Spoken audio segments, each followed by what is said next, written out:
The tea is piping hot. Welcome to Racially Coded. Today, we are discussing Cakewalk. Let's start with the intro.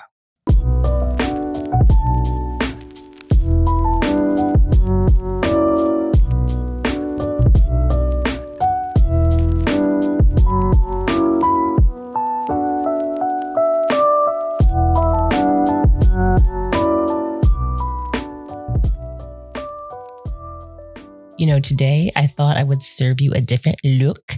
And I'm not just talking about the cap turned forward. When I hear the term cakewalk, I think of an easy task. And you probably do too.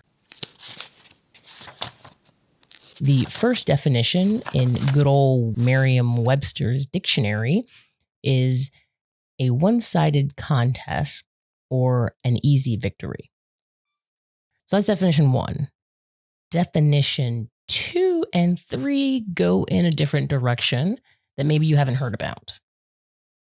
Definition 2 is an African-American entertainment having a cake as prize for the most accomplished steps and figures in walking. That's one I haven't heard before. Definition 3 says a stage dance developed from walking steps and figures typically involving a high prance with backwards tilt. Well, all right then. So let's get into it. Let's really dive in to the history and the origins of Cakewalk. The Cakewalk is a less popular dance that influenced many dance craves, including the Lindy Hop and the Charleston. But the Cakewalk is more than just a dance. It was a means of Black resistance against white supremacy. In order to dive into the term cakewalk, we must go back to one of America's oldest institutions. That's right, slavery. During slavery, many forms of African music and dance were restricted or prohibited, meaning that their traditional songs and dances and things that held great value were not allowed to be expressed.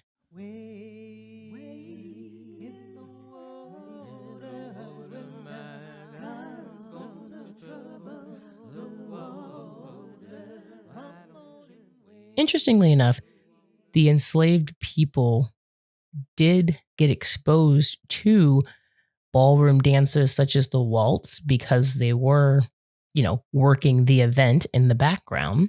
And I am going to pause here because many people like to think that Black people originated from slavery. We have a whole history prior to being enslaved. Just want to remind people of that fact. So the cakewalk is actually Black people parodying white people's attitudes and mannerisms while dancing, which frankly I think is very funny.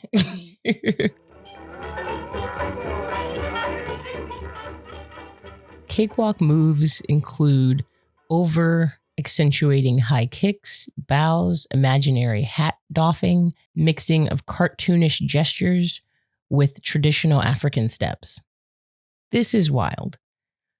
Unaware of the dance's roots, the white slave owners would invite their enslaved people to participate in a contest. These cakewalk contests were used as a form of entertainment for the plantation owners and their guests to see who had the best slave walker. The winners would receive a slice of cake, a prize that gave birth to the dance's name. So a cakewalk is actually connected to a cake, walking not so much.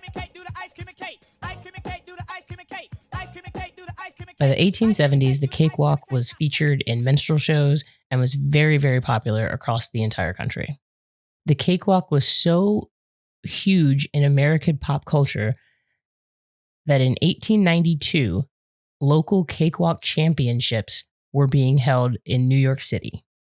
And in 1897, they had a national championship for the cakewalk.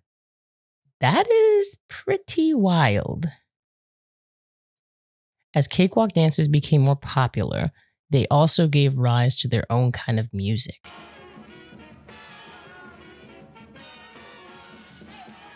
With the increase in the popularity, the dance became a crossover hit, and white performers also were doing the cakewalk, which again is just very, very funny to me.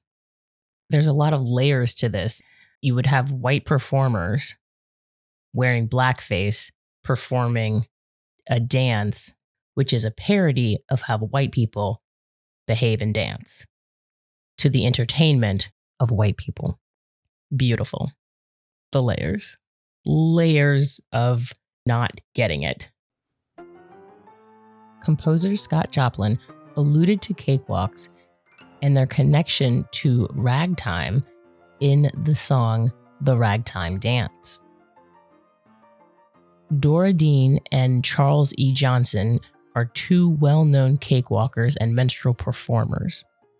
And in 1893, they brought the cakewalk to the Great White Way, also known as Broadway, by way of the production The Creole Show. The cakewalk would have continued success in other Broadway productions. The dance craze eventually ended around the 1920s, but its impact is not forgotten. The cakewalk became the first Black dance to be accepted by white society.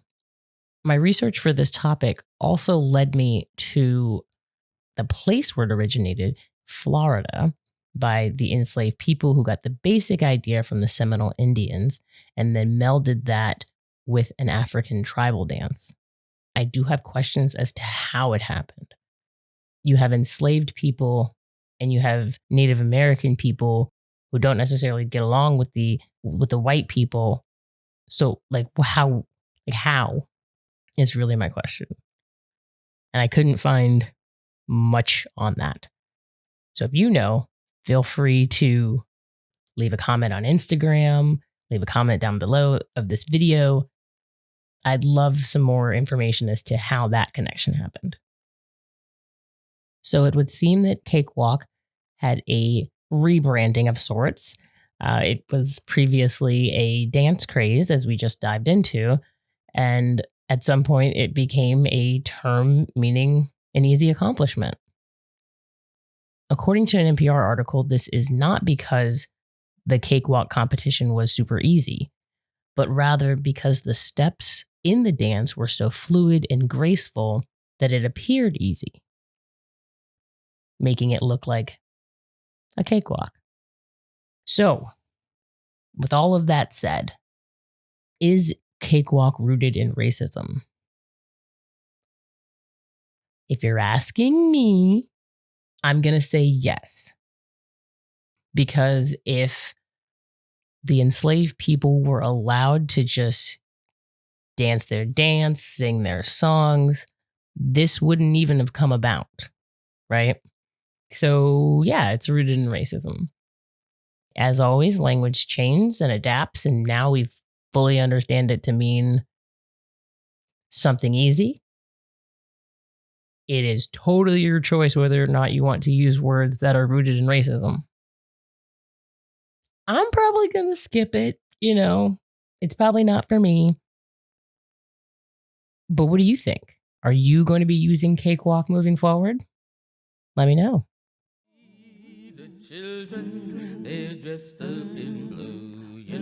So that's going to be the show for today. I find origin stories interesting, and I hope you did too, or at least you found this entertaining. Words and phrases change over time, and I am not telling you how to talk. I am simply exploring how race and language intertwine. See you next time. Racially Coded is produced and edited by your host, Jewelz. In the show notes, you will find all the references and source material for the research that was conducted. If you have comments, corrections, or want to engage, we're on Instagram, or you can find us on YouTube.